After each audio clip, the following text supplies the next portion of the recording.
እሺ ልጆቻችን እስቲ እናማትባለን። በስመ አብ ወወልድ ወመንፈስ ቅዱስ አሃዱ አምላክ አሜን። እንደምን ሰነበታችሁ? እግዚአብሔር ይመስገን። አሜን። የአምላካችን የልዑል እግዚአብሔር ስሙ የተመሰገነ ይሁን። አሜን። ቤት ያሉትም ልጆች ወላጆች ሁሉም በዚህ ዝግጅት የሚሳተፉ የሚማሩት ሁሉ ደግሞ እንዲዘጋጁ ከኛ ጋር እንደምን ሰነበታችሁ እንበላችሁ። ዞር ብለን ወደዚያችን እንደምን ሰነበታችሁ እግዚአብሔር ይመስገን ይላሉ ብለን ተስፋ እናደርጋለን። በጣም ጥሩ። እግዚአብሔር የተመሰገነ ይሁን። ዛሬ ደግሞ እንግዲህ እንደተለመደው የመጽሐፍ ቅዱስ ታሪኮች ትምህርታችንን እንቀጥላለን። ያው ታሪኮቹ ይጣፍጣሉ አይደል? አዎ አይደል? ደስ ይላሉ። በጣም ደስ ያሰኛሉ። የዛሬው ታሪካችን ደግሞ ብዙ ጊዜ እንሰማዋለን፣ ግን ደግሞ በደንብ አስተውለን መከታተል ያለብን ብዙ ምስጢር የምናገኝበት ታሪክ ነው። ዳዊትና ጎልያድ።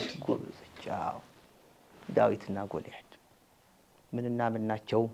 ምን አደረጉ? ማን ነው ትልቅ? ማን ነው ትንሽ? በሰው ዘንድ ሲታይ በእግዚአብሔር ዘንድ ሲታይ እሱን ሁሉ ዛሬ የሚመልስ ታሪክ ነው የምንነጋገረው። በጣም ጥሩ። እንግዲህ ዳዊት በሳኦል ቤተ መንግስት እየተገኘ አንድ ስራ ነበረው አይደል? በገና እየደረደረ የሳኦልን ርኩስ መንፈስ ያርቅለት ነበር፣ ሳኦል ላይ ያደረው። ከዚያ ደግሞ እየተመለሰ የአባቱን በጎች ቤተልሔም እየገባ ደግሞ ይጠብቅ ነበር እና ትጉ ታታሪ ነበር። በዛ ላይ አስቀድሜ ባለፈው ጊዜም እንደነገርኳችሁ ደግሞ ጀግናም ነበር፣ ደፋርም ነበር። የበለጠ ግን ከጀግንነቱ ከድፍረቱ ባሻገር ግን ደግሞ በእግዚአብሔር ላይ ያለው እምነት የጸና ነበር። ለዚያም ነው እግዚአብሔር የመረጠው። ስለዚህ ተቀብቷል፣ ተመርጧል። አሁን ይህን ስራውን እየሰራ ባለበት ሰዓት እስራኤላውያን ከጠላቶቻቸው መካከል አንደኞቹ አሁንም እስራኤል ለመውጋት ፈለጉና ተነሱባቸው። እነዛ ማን ናቸው ካላችሁኝ፣ ፍልስጤማውያን ብዙ አሉባቸው። ግን ብዙ ጊዜ ደግሞ የሚያስቸግሯቸው ፍልስጤማውያን ነበሩ። ስለዚህ ፍልስጤማውያን አሁንም እስራኤልን እንወጋለን ብለው ሰኮት በሚባል ተራራ ላይ ሄደው ሰፈሩ፣ ጦራቸውን አሰፈሩ። ስለዚህ አንድ ቦታ ላይ ቀረብ ብሎ ጦር ሰፈረ ማለት የሆነ ዝግጅት አለ ማለት ነው።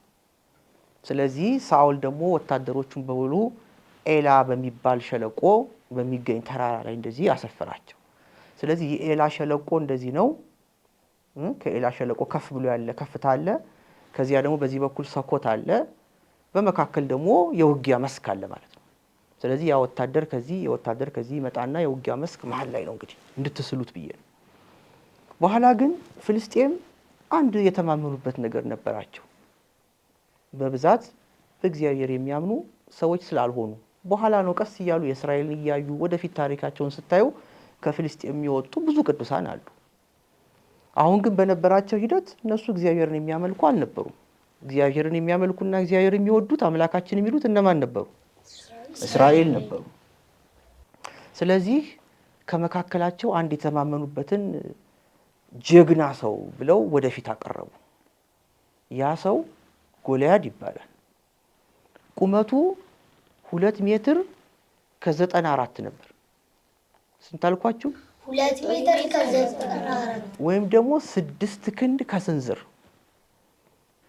ደግሞ እሱ ሰውነቱ ግዙፍ ነው እና በዚያ ላይ ወታደር ስለነበረ በዚያ ግዝፈቱ ላይ ደግሞ የራስ ቁር አድርጓል ብረት። ከዛ ደግሞ የደረት ጥሩር አድርጓል። ሰውነቱ ግዙፍ ስለሆነ ጥሩሩ ራሱ እንኳን ሊቀደድና ሊበሳ አይደለም ሸክሙ ራሱ አንድ ሰው አያነሳውም ነበር፣ ከባድ ነበር። በእግሩ ደግሞ ገንባሌ አድርጓል። የናስ ገንባሌ፣ የኳስ ገንባሌ አይደለም። እሺ የናስ ገንባሌ አድርጓል። ጨርቅ ሳይሆን በናስ የተሰራ። እንደገና ደግሞ ትከሻ ላይ የሚያደርጉት አለ እንደ ጦር የሚዋጋ ይመስል ነገር እና መነሳንስ ያለው ነገር አለ፣ ጭሬ ይባላል ደግሞ። እሱም አድርጓል። ጦር ይዟል በእጁ። ጦሩ ደግሞ እንደማንኛውም ሰው ቀላል አልነበረም፣ ከባድ ጦር ነበር። ይሄን ይዞ ጎምለል እያለ መሬቱን ናድ እያደረገ ወደ ጦሩ መሃል መጣ። እስራኤል በዚያ ተራራ ናቸው። ከዚያ ሳኦል ከጋሻ ጃግሬው ጋር ከፊት ከሚከተለው አንድ ሰው አለ። ከሱ ጋር ቆሞ እዚያ ወደ እስራኤል መጮህ ጀመረ። እስራኤል ስለምን ወደዚህ ወደ ጦርነት ከኛ ጋር ልትዋጉ መጣችሁ? ከዚያ ይልቅ እኔና ከእናንተ መካከል አንድ ሰው ይውጣና ጦርነቱን እንጨርሰው። ከእናንተ መካከል አንድ ሰው አውጡ። ያ ሰው ያሸነፈኝና የገደለኝ እንደሆነ ፍልስጤማውያን በሙሉ ለእናንተ አገልጋዮች እንሆናለን። እኔ ደግሞ ያን ሰው ከገደልኩትና ካሸነፍኩት እስራኤል በሙሉ ደግሞ ለፍልስጤም ምን ይሆናል? አገልጋይ ተገዥ ይሆናል አለ። እሱ በቃል ነው እቺን የተናገረው። እስራኤል ለፍልስጤም ተገዥ ሆነ ማለት እኮ በዚያን ጊዜ እግዚአብሔርን ትቶ ጣዖት አምላክ ሆነ ማለት ነው።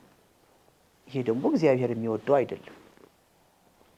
ስለዚህ በጠላቶቻቸው እጅ ሊወድቁ ወይም እግዚአብሔርን ተማምነው ሊያሸንፉ የሚችሉበት እድል ለእስራኤል መጣላቸው ማለት ነው። በተዘዋዋሪ ጦርነት ጥሩ ባይሆንም፣ ነገር ግን እስራኤል እንደ ጎልያድ ያለ ሰው ስላልነበራቸው እግዚአብሔርን ረስተው ጎልያድን ብቻ አይተው ፈሩና ተሸሸጉ። በዚያው በተራራቸው አካባቢ ሆነው የሚወርድ ሰው ጠፋ። ታዲያ ጎልያድ ጠዋት እየመጣ ይገርማቸዋል፣ ለ40 ጊዜ እየተመላለሰ ይሄንን ነገር ይናገራቸዋል። አንድ ሰው ግን ብቅ የሚል ሰው ጠፋ። ከወታደሮቹ መካከል ደግሞ እነማን አብረው ዘምተዋል መሰላችሁ? የእሴይ 3ቱ ልጆች ትልልቆቹ ኤልያብ፣ አሚናዳብ እና ሳማ 3ቱ። ዳዊት የእነዚህ ሁሉ ልጆች ምንድን ነው? ትንሽ ነው፣ የመጨረሻ ነው። እሱ በገና ለመደርደር ብቅ ይላል። ከዛ ደግሞ አሁን ወደ ጦርነት ሳውልም ስለሄደ ደግሞ ብዙ ጊዜ በጎቹን ይጠብቃል። እዛ ከነምርና ከድብ ጋር ከአንበሳ ጋር ይታገላል። በኋላ አንድ ቀን እሴይ ጠራና አባቱ እስቲ ወንድሞች ደህና መሆናቸውን ሄደህ አረጋግጠና በዚያውም እንካ ይሄን ስንቅ ስጣቸው፣ ለጦሩ አለቃ ደግሞ እንደ እጅ መንሻ እንዲሆን አይብ አዘጋጀና ይሄን አይብ ደግሞ ወስደህ ለጦሩ አለቃ ስጠው ብሎ እሴይ አባቱ ዳዊትን ይልከዋል። ዳዊት ታዛዥ ነው። እየበረረ በትሩን ይዞ ይሄዳል ወደዚያ ወደ ጦር ካምፕ ማለት ነው፣ ወደ ጦር መንደሩ። ከዚያ በዚያ ደረሰና የወንድሞቹን ደህንነት መጀመሪያ ጠየቀ። ደህና ናቸው ተባለ። አገኛቸው፣ ስንቃቸውን ሰጣቸው። ከዚህ በፊት ግን ለመግቢያ እንዲሆነው የጦር አለቃውን ደግሞ አይብ ነበር ያዘጋጀው ብያቸዋለሁ አይደል? ያንን አይብ ደግሞ ለጦር አለቃው ሰጠ። ከዚያ ደግሞ የወንድሞቹን ስንቅ ደግሞ ያመጣው ለወንድሞቹ ሰጣቸው። ደህንነታቸውን አረጋገጠ ማለት ነው። የተላከው የወንድሞችህን ደህንነት አይተህ ይሄን ሰጥተህ ተመለስ ነው የተባለው አይደል? ግን ወንድሞቹ ናቸውና በዚያ ቆመው ከነሱ ጋር በሚነጋገርበት ሰዓት ማለዳ ጠዋት ነበር። ጠዋት ደግሞ ለ40 ቀን ምን ይደረግ ነበር ብያቸዋለሁ? ጎልያድ እየመጣ ይጮህ ነበር። ከእናንተ መካከል አንድ ሰው አውጡ እያለ ይጮህ ነበር። ቅድም የነገርኳችሁን ሁሉ እየተናገረ። አሁን ዳዊት በዚያ ቆሞ ሳለ ሰማው። ከዛ ምንድነው ብሎ በዚያ ከተራራው ከጫፉ ላይ ሄደና ተመለከተው ጎልያድን። ዳዊት ግን በእግዚአብሔር የሚተማመን ሰው ስለነበረ መጀመሪያ የሰውየውን ንግግርና ሰነፍነቱን ያየው እንጂ የሰውነቱን ግዝፈት አልነበረም። ከዚያ በኋላ ዞር ብሎ በዚያ ወታደሮቹንና ወንድሞቹን ጠየቃቸው። የሚገዳደር ሰው ጠፋ? ምንድነው ለመሆኑ ይሄን ሰውዬ ሄዶ ቢገዳደር አንድ ሰው ሄዶ ቢዋጋው ንጉሱ ምን ሊያደርግለት አስቧል ብሎ ጠየቃቸው። ከዚያ በኋላ ከሰዎቹ መካከል ምን ነገሩት? ንጉሱ ልጁን ይድርለታል፣ ደግሞ ባለጠጋ ያደርገዋል። ከዚያ ደግሞ እሱና ቤተሰቦቹ ሰው ከሚከፍለው ግብር ነፃ ይደረጋሉ፣ የሚያዋጡት መዋጮ አይኖራቸውም አሉት። ዳዊት ግን ይሄ ሁሉ አይደለም ያጓጓው። እንዴት በእግዚአብሔር ከሚመራ ከእስራኤል ሕዝብ ዘንድ ይሄንን ጎልያድን የሚገዳደር አንድ ሰው ጠፋ ብሎ ነበር ዳዊት ያሳሰበው። ከዚያ በኋላ ግን ወንድሙ ኤልያብ ነበር በዚያ ብያቸዋለሁ። ኤልያብ አንተ ተንኮለኛ ነህ፣ ምን ልታደርግ እዚህ መጣህ? እዚህ ደግሞ ከመካከል እነሱን እየጠየቅህ ምን ልታደርግ ነው? አውቅብሃለሁ ተንኮልህን ብሎ አስጠነቀቀው። ዳዊት ግን ከወንድሙ ዞር አለና አሁንም መልሶ ሌሎች ሰዎች ጋር መካከል ገባና ደግሞ ጠየቃቸው። አሁንም እነሱ አይ ከመካከላችን ሰው ጠፍቷል፣ የሚገዳደር ሰው ግን ይኸው ጠዋት እየመጣ እንደዚህ ይጮሃል። ሳኦል ደግሞ እንዲህ ብሎ ቅድም እንደነገርኳችሁ ቃል ገብቷል አሉት። ከዛ ይሄ ዜና እየዞረ ዳዊት ሲጠይቅ ከማን ጆሮ ደረሰ? ከሳኦል ጆሮ ደረሰ። ከዛ ሳኦል ፊት ቀረበ። ያውቀዋል ከዚህ በፊት አይደል በገና ይደረድርለት ነበር። ከዛ ቀረበና ከሳኦል ፊት ጠየቀው። እኔ ይህንን ፍልስጤማዊ ሄጄ እዋጋዋለሁ፣ እስራኤልን ወክዬ እገዳደረዋለሁ አለ። ከዚያ ሳኦል ግን ምን አለ? አንተ ገና ትንሽ ብላቴና ነህ። እሱ ከልጅነቱ ጀምሮ ጦር ሲወረውር፣ ሲጣላ፣ ሲዋጋ በየጦር ሜዳው ሲሄድ ነው የከረመው። አንተ ደግሞ በግ በመጠበቅ ነው የምትታወቀው። ስለዚህ አይሆንልህም አለው። ከዚያ ዳዊት ተረጋጋና ምን አለው መሰላችሁ? እኔ እኮ በጎቼን ስጠብቅ ጌታዬ የአባቴን በጎች ስጠብቅ እኮ አንበሳና ድብ ይመጣ ነበር። መጥቶም ደግሞ ከበጎቹ መካከል አንዲቱን ይዞ ይሄዳል። እኔ ግን እከተለውና ጉሮሮውን ፈልቅቄ ከጉሮሮ ውስጥ ከአንበሳ ጉሮሮ ከድብ ውስጥ ከብቶቼን አውጥቼ የማድን ነበርኩኝ። ስለዚህ ይሄ ፍልስጤማዊ በእግዚአብሔር የማያምን ሰውማ አያስቸግረኝም። እኛ እኮ በእግዚአብሔር የምናምን አለ ዳዊት። ከዚያ በኋላ በመጨረሻ አንድ ወሳኝ ነገር ተናገረ። ከአንበሳና ከድብ ያስጣለኝ እግዚአብሔር ከዚህ ፍልስጤማዊ እጅም ያድነኛል አለ። ስለዚህ የሚዋጋው በማን ኃይል ነው ማለት ነው? በእግዚአብሔር ነው። ልበ ሙሉ ሆኖ ቢመጣም ግን ኃይሉ እግዚአብሔር እንደሆነ አምኖ ነው። ስለዚህ ሳኦል የዚህን ጊዜ ምን አለው? በልሂድ እግዚአብሔር ይከተልህ አለው። ከዚያ እንደው ምን አደረገው መሰላችሁ? ልክ እንደ ጦረኛ የራስ ቁር የደረት ጥሩር አምጥቶ ለዳዊት አልብሱት አለ። አለበሱት። ዳዊት ግን ሁለት እርምጃ እንደተራመደ ደከመው። ምክንያቱም ዳዊት ገና ብላቴና ነው። ያ ደግሞ ጥሩሩ ቁሩ ከባድ ነው። ስለዚህ እንዴት አድርጎ እንኳን ሊዋጋ መራመድ አልቻለም። ይሄ ነገር አልለመድኩትም አውልቁልኝ አለ ዳዊት። ከዚህ አወለቁለት። ያቺ የእረኝነቱን በትር ይዞ መራመድ ጀመረ። ከዚያ ጎንበስ አለና 5 ድቡልቡል ድንጋዮችን አነሳና ከመሬት ላይ ኮሮጆ ነበረችው፣ እዛች ኮሮጆ ውስጥ ክትት አደረጋት። ከዛ በሌላኛው እጁ ደግሞ ምን ይዟል? ወንጭፍ ይዟል። ወንጭፍ ታውቃላችሁ አይደል? አይደለም? እንደዚህ ተሽከርክሮ መወንጨፍ ማለት መወርወር ማለት ነው። አርቁ እና ኃይል አለው፣ ጉልበት አለው። ተሽከርክሮ በዚያ ደግሞ ጉልበተኛ በሆነ እጅ ደግሞ ሲወረወር ኃይል ይኖረዋል። እና ያችን 5 ጠጠሮች ያዘና በኮረጆ አድርጎ ወደዚያ ወረደ። ከዚያ በኋላ ጎልያድ እንደዚህ ቆሟል ራቅ ብሎ። ደግሞ ዳዊት ከዚያ ከተራራ ላይ ጎልያድን ለመግጠም ወደ ታች እየወረደ ነው። አሁን ዳዊትና ጎልያድ በዚያ ፊት ለፊት ተገናኙ ማለት ነው። ከዚያ ግን ጎልያድ ሲመለከተው ዳዊት በእጁ የያዘው ምንድን ነው? በትር ብቻ ነው የያዘው። ወንጭፏም ትንሽ ነች እኮ፣ በትር ነው የያዘው። ከዛ ጎልያድ ጮክ ብሎ ሳቀ፣ ተናደደም። አንተ በትር ብቻ ይዘህ የምትመጣብኝ እኔ ውሻ ነኝን አለው። ከዚያ ዳዊት ግን ምን አለ? አንተ እንደውም ከውሻ ሁሉ የከፋህ ነህ አለው። የዚህን ጊዜ ያ ፍልስጤማዊ ሰው ጎልያድ በእነሱ አማልክት ጣዖት የሚያመልኩ አማልክቶች አሏቸው አይደል? በእነሱ ስም እየጠራ ረገመው ዳዊትን ማለት ነው። ምንም የማይደርስ ነገር። ከዚያ ይሄን ካደረገ በኋላ ወደ ዳዊት መጣ፣ መራመድ ጀመረ። የዚህን ጊዜ ግን ዳዊት 5 ጠጠር ነው ያዘው ብያቸዋለሁ። ግን 5ም አልፈጀም። አንዷን ጠጠር ከኮሮጆ አወጣና ያቺ የእግዚአብሔር ኃይል ያለባት ጠጠር ናት፣ በእግዚአብሔር ስም መጣብሃለሁ ስላለው ማለት ነው። በእግዚአብሔር ስም እዋጋሃለሁ፣ በእግዚአብሔር ስም መጣብሃለሁ። አንተ በናቅከው፣ አንተ በተገዳደርከው በእግዚአብሔር ስም ነው እኔ የማሸንፍህ። ደግሞ በዚህ ምክንያት እስራኤል ሁሉ ብቻ ሳይሆን ፍልስጤምም እግዚአብሔር ከእስራኤል ጋር እንደሆነ ያውቃሉ።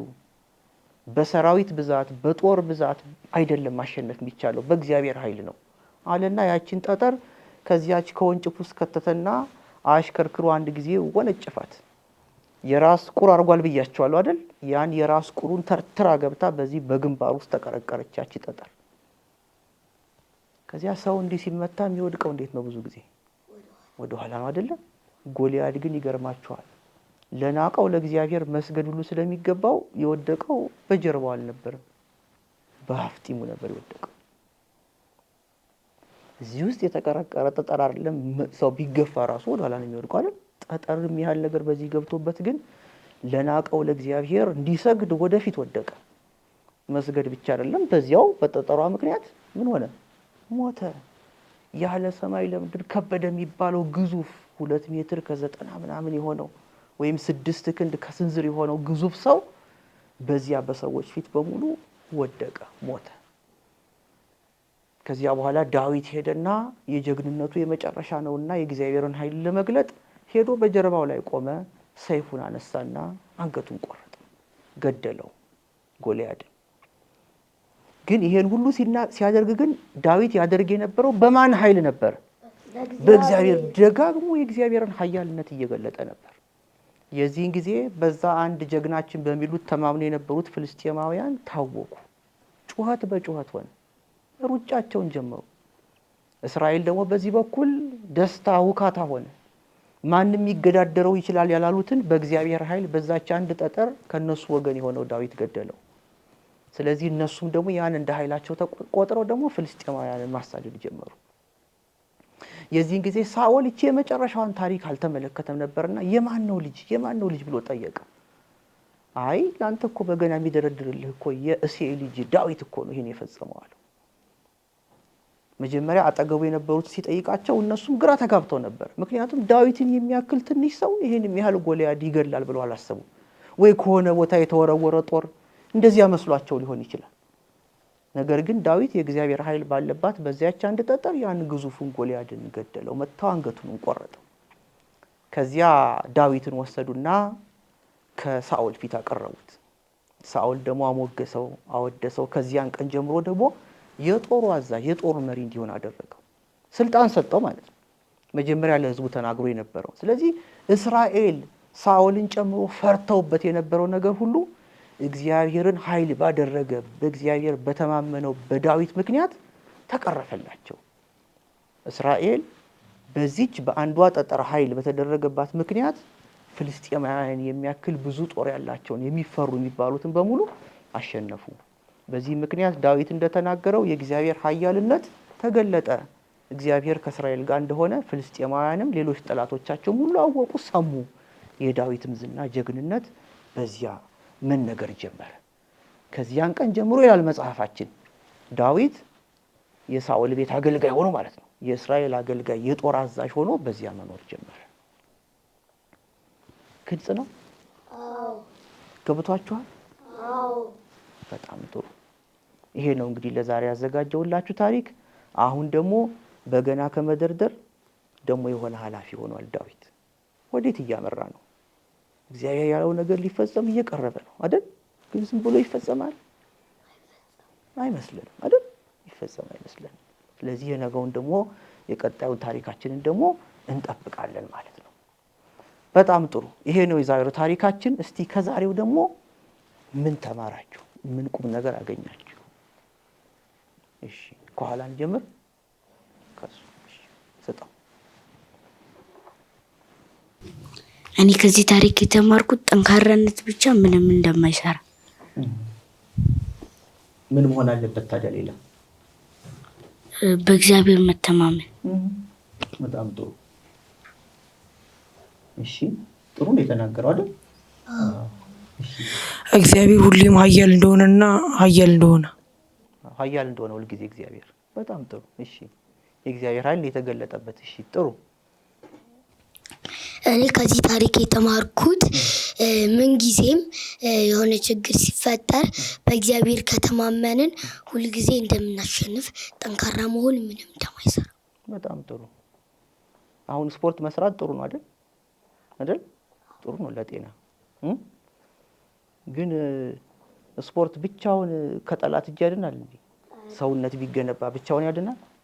ማን መተማመን አለበት? እግዚአብሔር። ጤናችን ቢጠበቅም ብንታመምም በፈለገው ጊዜ በየትኛውም ሰዓት ብንሆን እምነታችን በማን ጽኑ መሆን አለበት? በእግዚአብሔር ላይ የጸና መሆን አለበት ማለት ነው። ይህንን እንድታስታውሱ ነው እሱም ደጋግሞ የነገሩ። ጥሩ ነው።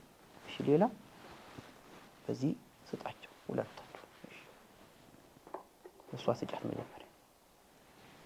የተማርኩት በሰውነታችን ብቻ አለመተማመን። እሺ በጣም ጥሩ ነው። እኔ ከዚህ ታሪክ የተማርኩት ትልቅ ብንሆንም ታናሻችንን እግዚአብሔርን ከተማመነ ሊያሸንፍ እንደሚችል። እሱን የተማርኩት ሳኦል ማለቴ ጎልያድ በጣም ትልቅ ቢሆንም ዳዊት ግን ትንሽ ቢሆንም ዳዊት እግዚአብሔር ስለሚተማመን ግን ጎልያድ እግዚአብሔር ስለማያምን በአንዲት ድንጋይ ብቻ እንደሞተ እና ወደኋላ እንዳልወደቀ ወደፊት እንደወደቀ። በጣም ጥሩ። ስለዚህ አንቺ በማን ነው የምትተማመኚው ማለት ነው? በእግዚአብሔር። ይሄ ታሪክ ዋናው እንዲያስተምራችሁ የተፈለገው እሱን ነው። እምነታችን በማን ላይ ይሁን? እግዚአብሔር ላይ ነው። እሱን ከያዝን ማናሸንፎ የለም ነው። ጥሩ በእግዚአብሔር መተማመንና እግዚአብሔር ኃያል እንደሆነ አለመርሳት። እሺ ጥሩ ጥሩ። ሌላ አለሽ? በኃይላችን አለመኩራት። በጣም ጥሩ። እሺ ተቀራራቢ ተመሳሳይ ነው የነገራችሁኝ። ጥሩ ነው። ስለዚህ የታሪኩን ዋና ሐሳብ ይሄ ነው። እሺ እኔ ደግሞ ማጠቃለያ የሚሆኑትን እንደተለመደው ጥቂት ነጥቦችን እነግራችኋለሁ። እሺ በጣም ጥሩ። ከዚህ ታሪክ የምትማሯቸው እኔ እንድትጨብጡ የምፈልጋቸው 3 ዋና ዋና ነገሮች አሉ። የመጀመሪያው በሰው ዘንድ የተናቀ የነበረው ዳዊት የት እንደደረሰ አይታችኋል አይደለ? ሲመረጥ እንኳን አባቱ በልበ ሙሉነት ይሄ እንደ ልጆቼ ነው ብሎ እንኳን ፊት ለፊት አላመጣው። የልቡን ቅንነት ግን ተመልክቶ የመረጠው ማን ነው? እግዚአብሔር። ስለዚህ ባለፈውም ደጋግሜ የነገርኳችሁ አሁን ደግሞ በዳዊት ጀግንነት በእግዚአብሔር ስራ እንደተገለጠ የተናቀውን እግዚአብሔር ከፍ ከፍ እንደሚያደርግ በሰው ዘንድ ደግሞ ትልቅ ነው የተባለውን ደግሞ እግዚአብሔር በሱ ካልተማመነ እንደዚህ እንደሚያዋርደው ማወቅ ያስፈልጋል። ስለዚህ እምነታችሁ በእግዚአብሔር ላይ ይሁን እናንተም እንደነገራችሁኝ። ግልጽ ነው? ሁለተኛው ነገር ደግሞ ምነግራችሁ ምንድነው? የትም ቦታ ላይ ብትሆኑ የእግዚአብሔርን ስም ከመናገር ስለ እግዚአብሔር ከመመስከር ወደ ኋላ ማለት የለባችሁ። ዳዊት በዚህ አስፈሪ ጭንቅ ሰዓት ሆኖ እግዚአብሔርን ስም እየጠራ ይመሰክር ነበር አይደል? እንደውም እኮ እኔ ያልነገርኳችሁ አንድ ከባድ ቃል አለ። ሰልፉ ለእግዚአብሔር ነው ብሎታል እኮ ለጎልያድ። ሰልፉ ለማን ነው ብሎታል? ለእግዚአብሔር ነው። ስለዚህ የምትዋጋው ከማን ጋር እንደሆነ ማወቅ አለብህ። ከማታሸንፈው አካል ጋር ነው። ስለዚህ እኮ ቀጥታ ባይነግረው ማርፈ ተቀመጥ እያለው ነው። አትችለውም፣ ተው ትሞታለህ እያለው ነው። እኔን ትንሽ ሞይን አትመልከት፣ ሰልፉ የእግዚአብሔር ነው። እኔን ውሻ ብለህ ብትጠራኝ እንደ ውሻ ቆጥረኸኝ ነው ወይ ብለህ ብትለኝም ግን አንተ ከዛ ታንሳለህ። ለምን? በእግዚአብሔር ስለማትተማመን እያለው ነበር። ግን ጎልያድ አልሰማም። ጎልያድ የተማመነው በለበሰው ልብስ፣ በሰውነቱ፣ በግዝፈቱ ዳዊት ትንሽ በመሆኑ ከኋላው ጦር ስላለ ነበር የተማመነው። በአማልክቶቹ ነበር የተማመነው። ነገር ግን ዳዊት መተኪያ የሌለውን ኃያሉን እግዚአብሔርን በመያዙ ግን አሸንፎታል። ስለዚህ በዚህ አሸናፊነት ውስጥ የምታውቁት ነገር የትም ቦታ ላይ ሆኖ ዳዊት ጮክ ብሎ የእግዚአብሔርን ስም ስራ ይመሰክር ነበር። የትም ቦታ ብትሆኑ እግዚአብሔርን ከመጥራት መቦዘን እንደሌለባችሁ እንድታውቁ ይሄ ታሪክ ያስተምራችኋል። ግልጽ ነው? ግልጽ ነው? ጥሩ። የመጨረሻው ሶስተኛው የእግዚአብሔርን ኃያልነት ነው። እግዚአብሔር ኃያል በመሆኑ ጎልያድ ምን ሆኗል? ወድቋል። መውደቅ ብቻ አይደለም አሰግዶታል አይደል? አሰግዶ የማይሆን ብዙ ጊዜ የማይፈጸመው ነገር ለእግዚአብሔር ሲሆን ግን ይፈጸማል። ድንጋዮች ሲያመሰግኑ ሰምተናል አይደል? ተራሮች ሲያመሰግኑ በሙሴ ጊዜ አይተናል። ቁጥቋጦ እሳት እየነደደበት ሳይቃጠል ብዙ ነገሮች አሉ መጽሐፍ ቅዱስ ላይ። ስለዚህ አሁንም ወደ ኋላ መውደቅ ሲገባ ወደፊት የወደቀው ከዚህ ምስጢር ጋር የተያያዘ እንደሆነ ማሰብ አለባችሁ። ያቺ ጠጠር ደግሞ የማን ኃይል ያለባት ናት? የእግዚአብሔር ኃይል ያለባት ናት። ስለዚህ እግዚአብሔር ኃያል አሸናፊ መሆኑን የሚገዳደረው እንደሌለ ደግሞ በታሪክ ውስጥ እንድታውቁ ለማሳሰብ ጭምር ነው። በድጋሚ የሰማነውን በልቦናችን ያሳድርብን። አሜን። እናንተንም እንደ ዳዊት በእግዚአብሔር የምትተማመኑ ጎበዝ ብላቴናዎች እግዚአብሔር እንዲያረጋችሁ ቅዱስ ፈቃዱ ይሁንልን። አሜን። ሁልጊዜ እንደምላችሁ ጽኑ፣ በእምነታችሁ ጠንክሩ፣ ለትምህርታችሁ ታዘዙ፣ ለእናት ለአባቶቻችሁ ደግሞ ተፋቀሩ፣ እርስ በርሳችሁ እንዳትጣሉ። ተስፋ አላት በእናንተ ቅድስት ቤተ ክርስቲያናችን ኦርቶዶክሳዊት ተዋሕዶ ሃይማኖታችን ኢትዮጵያ ደግሞ ሀገራችሁ። ይህንን በልቦናችሁ ይጻፍላችሁ። እንደምን ሰነበታችሁ ብለን እንደጀመርን ቤት ያሉትን ልጆች፣ ወላጆች አሁን ደግሞ ምን እንበላቸው? ሰላም ሁኑ፣ ሰላም ያገናኘን፣ ሰላም ይቆየን ማለት ነው። እሺ በሏቸው ጮክ ብላችሁ እዚያ ዞራችሁ ሰላም ሁኑ፣ ሰላም ያገናኘን። አሜን። ሰላም ሁኑ፣ ሰላም ያገናኘን።